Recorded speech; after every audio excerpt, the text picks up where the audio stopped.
Just wanted to share some thoughts with everyone about what's going on. I've had a lot of friends, message me, call me, and things like that, because I typically don't really get all extra political in my posts. And then, any videos I post, I typically just kind of post reports, information flow, and let it go. But I did see, President Obama's speech, which I thought was great, and it talks about, seizing the moment and capitalizing on momentum, which we see a lot of the youth doing today, which is just awesome because that lets us know that we have a bright future ahead of us. We have young people of all religions, races, and genders out there. They're making a stand for humanity. All right. So three things I kind of wanted to share. One is just the humanity aspect. If you see someone get choked out until they die in a sleep hole or whatever, if you see someone with someone kneeling on them until they literally die and that doesn't bother you, you can just turn this off now and go to another video, because obviously my definition of humanity is not going to line up with yours anyway, so you're probably not going to agree with anything else. So if you think those two things I just mentioned are okay, just go ahead and keep strolling down your feed. So the second thing is Korea, right? I lived in Korea 9 years collectively, 6 years, and then I went back 3 years for like another 3 years. So I've been 9 years in Korea, right? So I know Korean police officers. I have a lot of Korean friends. In Korea, police are viewed as civil servants with like a huge emphasis on servants, right?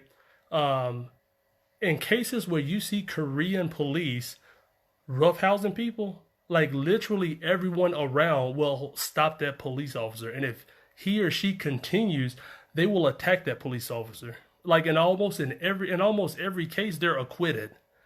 Like seriously, it's crazy when you think about it. Like in Korea, if a police officer is seen slamming someone on the ground or anything, everyone around them will actually intervene. They will stop that police officer, and if they continue, they will attack that police officer. And in almost every case, they're usually acquitted. Because in Korea, police officers are viewed as civil servants with a big emphasis on servants, and they're there to protect and serve, right? So the other aspect I would say is military, right? We have soldiers that we train to fight and win our nation wars, and we send them into harm's way, and they have rules of engagement they have to follow. And it's crazy because it takes so much for a soldier to kill someone that's actually trying to kill them compared to what we see in our police force.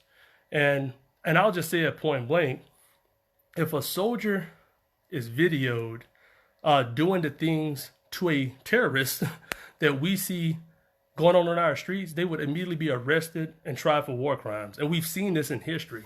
So that's the other perspective I look at it from, is the Korean policing perspective, and then the military perspective versus what we're seeing in our streets, right? So those are some of the things I've been thinking about, right? So of course I've talked with my sons. So I know most, African American fathers have long before now had talks with their sons just about life in general, being African American, the historical piece of that, and current events. Of course, I was behind the curve on that because I've spent my last 3 years in Germany, and where literally you can be arrested for making racial comments. And before that, of course, 3 years in Korea, where I already explained to you the policing situation in Korea.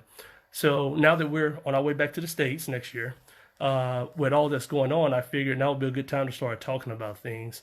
So we started having that dialogue, about, them going to school and what they're experiencing versus what I experienced in school versus, their grandma, my mom's generation, versus all the way back to ancestors we have that were slaves.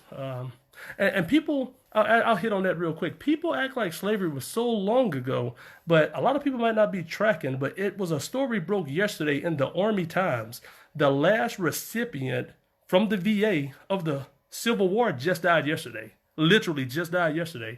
So up until yesterday, there were still people on this planet in our country alive receiving pensions from someone who served in the Civil War. So this person in particular, he was a Confederate soldier, and then later he changed and became a Union soldier. And he ended up having two different wives, a lot of children. So one of his last children was born when he was 83. So he was pretty old. He ended up living to be, I think, about 85 or 90, but his last daughter was born when he was 83, and she just died yesterday at the age of 90. So when you really think about it, it wasn't that long ago. Like, we literally just had a lady die yesterday that was receiving VA benefits from her father who actually fought in the Civil War. So it wasn't that long ago. Our country is not that young, that old, when you look at it from a global perspective. So, so those are my thoughts. I just wanted to share with you all. And again, it all goes back to the first statement I made. It's all about humanity. If you can watch a video of someone being choked out until they peacefully protesting, doing their silent gatherings, their peaceful marches, hey, I applaud you and I thank you, right? Because as a service member, I serve so that you can exercise those rights. So get out there and use them. We have the right to assemble. We have the right to petition.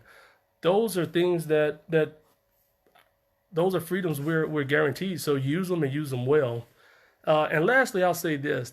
When you look at the oaths we take, right, as military service members, you know, enlisted guys, we take an oath to serve the President of the United States and the officers appointed over us, and of course to defend our nation from enemies and to, so you know, our ideals. When you look at officers, theirs is slightly different. They actually oath to the Constitution, not a person or an office, to the Constitution and the things that it entail. So leaders should not be getting punished for voicing their opinion. Like, it really bothered me to see our Undersecretary of Defense resign in protest because of what he felt was ethically wrong and morally wrong, and he couldn't affect it. Because that's different. Again, soldiers and enlisted guys, we take an oath to obey the orders of the president and the officers he appoint over us. But those officers take an oath to the Constitution, not to a person or an office, to a Constitution, to our nation and its values. Leadership is not always about getting what you want. I mean, I've been in the military 19 years. I've had numerous people disagree with me in meetings. I've disagreed with numerous people in meetings. They didn't fire me and I didn't fire them. We had to come to a mutual agreement. That's what leadership is. You don't have to always agree with your boss. Your subordinates don't always have to agree with you. But in the end, you should be able to come up with something that benefits the majority, and that's on the side of right. That's what leadership is. So with that, I'll leave it at that because, again, I typically don't, but I think this is an unprecedented situation.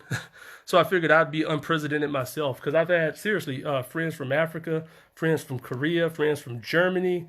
It's been crazy. Even back in the States, you know, folks have been private messaging me, and I do respect that and thank you for that because they know I typically don't reply to that kind of stuff. I'll put stuff on my page, and I don't really engage in the argument. Some people try to come in and bait me. I don't do all of that.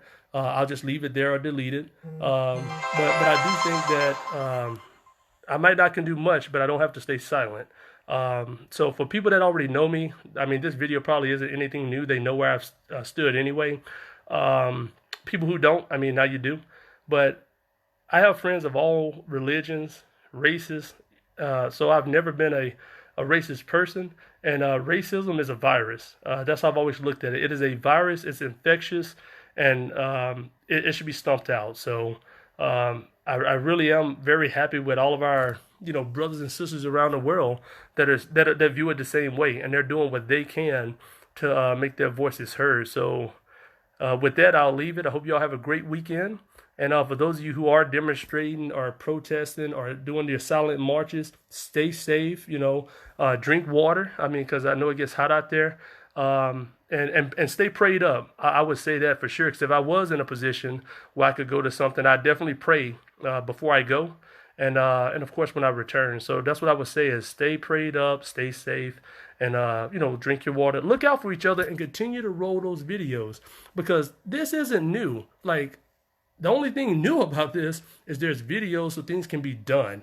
This is not new. People have been dying under circumstances for generations, but there was no way to fight it, so it was always chalked up as a loss.